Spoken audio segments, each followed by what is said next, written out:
Bonjour, dans cette vidéo nous allons voir à quoi correspond la notion de seuil de rentabilité en contrôle de gestion, comment le calculer et comment l'interpréter en vue de pouvoir mieux piloter une activité. L'expression est assez parlante d'elle-même, le mot seuil évoque une valeur limite et la rentabilité indique qu'il s'agit bien d'apprécier la valeur des ressources utilisées pour mener l'activité étudiée au regard de la valeur dégagée par cette même activité. On va donc utiliser les coûts prévisionnels associés à l'activité pour tenter d'en déterminer quelle est son ampleur minimale pour qu'elle soit rentable. En effet, l'existence même de charges fixes fait qu'il existe un seuil en dessous duquel l'activité est trop restreinte pour pouvoir être autosuffisante financièrement. Passons à une explication graphique, ce sera sans doute plus parlant. On commence par poser un axe d'abscisse qui traduit le niveau de volume d'activité. Ici, l'activité traduit à la fois la production et les ventes, puisqu'on suppose ici, par simplification, qu'il n'y a pas de stock et que par conséquent, tout ce qui est produit est vendu. Sur l'axe des ordonnées, on positionne les montants en euros. On laisse volontairement l'étiquette peu précise car il s'agit ici de plusieurs natures de montants d'argent dans la mesure où on va superposer plusieurs courbes sur le même graphique. Une fois le repère construit, on pose d'abord les charges fixes. Par définition, les charges fixes sont constantes quel que soit le niveau d'activité. Le montant reste donc inchangé et la droite qui les délimite est donc horizontale. On ajoute ensuite aux charges fixes les charges variables. Là encore, par définition, les charges variables sont proportionnelles au volume d'activité. Il s'agit donc d'une relation affine et la droite part d'un montant nul de charges variables pour une activité inexistante et croît ensuite de façon régulière au fur et à mesure que l'activité augmente. Le cumul des charges fixes et charges variables constitue ce qu'on appelle le coût de revient de l'activité. On peut donc ensuite superposer le chiffre d'affaires. Le chiffre d'affaires est bien le total des ventes.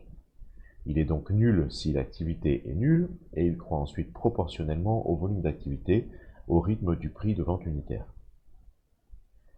Le point défini par l'intersection de la droite du chiffre d'affaires et la droite du coût de revient est appelé point mort. C'est le point pour lequel les revenus, donc les ventes, équilibrent exactement les charges totales, donc le coût de revient. La projection du point mort sur chacun des axes désigne le seuil de rentabilité, soit en termes de chiffre d'affaires, ça c'est sur l'axe des ordonnées, soit en termes de volume d'activité, et c'est ce qu'on retrouve sur l'axe des abscisses. Si le volume d'activité et le chiffre d'affaires équivalent sont inférieurs au seuil de rentabilité, alors l'activité n'est pas rentable. Si le volume d'activité est supérieur au seuil de rentabilité, alors l'activité est rentable et on produit un bénéfice. Prenons tout de suite un cas d'exemple pour illustrer ce principe. Prenons ici l'exemple de l'entreprise Vélomat qui envisage une activité d'assemblage de vélos d'assistance électrique. Pour sa première année d'activité, elle prévoit vendre 360 unités à un prix unitaire de 750 €, hors taxe naturellement, la TVA ne rentre pas en compte ici. Alors voici les charges qui sont recensées pour cette année d'activité. On a un achat de cadre de vélo pour 72 000 €, un achat de batterie pour 84 000 €, des achats de fournitures diverses de montage pour 18 000 €, des charges de personnel de production pour 76 000 €, des charges de personnel administratif pour 14 000 €, des charges de gestion courante, 5 400 €, des charges d'amortissement des immobilisations pour 6 480 €, et puis des frais administratifs divers pour 6 120 €. Alors, la première étape consiste à calculer, pour calculer le seuil de rentabilité, consiste à distinguer les charges variables des charges fixes. Ici, les charges variables sont directement reliées aux opérations de production. Alors attention, cependant, à ne pas en faire un cas général, hein. On ne peut pas assimiler les charges variables aux charges directes et les charges fixes aux charges indirectes. Ce sont bien quatre notions qui sont bien distinctes. Mais ici, dans cet exemple qui se veut simplifié, il se trouve que les charges variables se limitent aux opérations de production. On y retrouve donc tous les achats de batterie, de cadre, de fourniture, et puis les charges de main-d'œuvre de production. De ce fait, toutes les autres charges sont fixes. Il s'agit donc des charges de personnel administratif, de gestion courante, d'amortissement, et puis les frais administratifs divers. Une fois cette distinction faite, on peut reprendre les informations depuis le début et calculer les revenus totaux de l'activité. Ici, ça nous donne 270 000 euros. Puis, on reprend les charges variables et on en calcule la somme. On obtient ici 232 000 euros. Cela nous permet donc de calculer ensuite la marge sur coût variable en soustrayant cette somme de charges variables des revenus. On obtient ainsi 38 000 euros. Et on peut ensuite déterminer le taux de marge sur coût variable en divisant la marge par le total des revenus. On divise donc ici 38 000 euros par 270 000 euros et on obtient un taux de 14,07%. Ce chiffre signifie plus concrètement que pour 100 euros de revenus, il en reste 14,07 € pour payer les charges fixes et éventuellement venir gonfler un résultat bénéficiaire.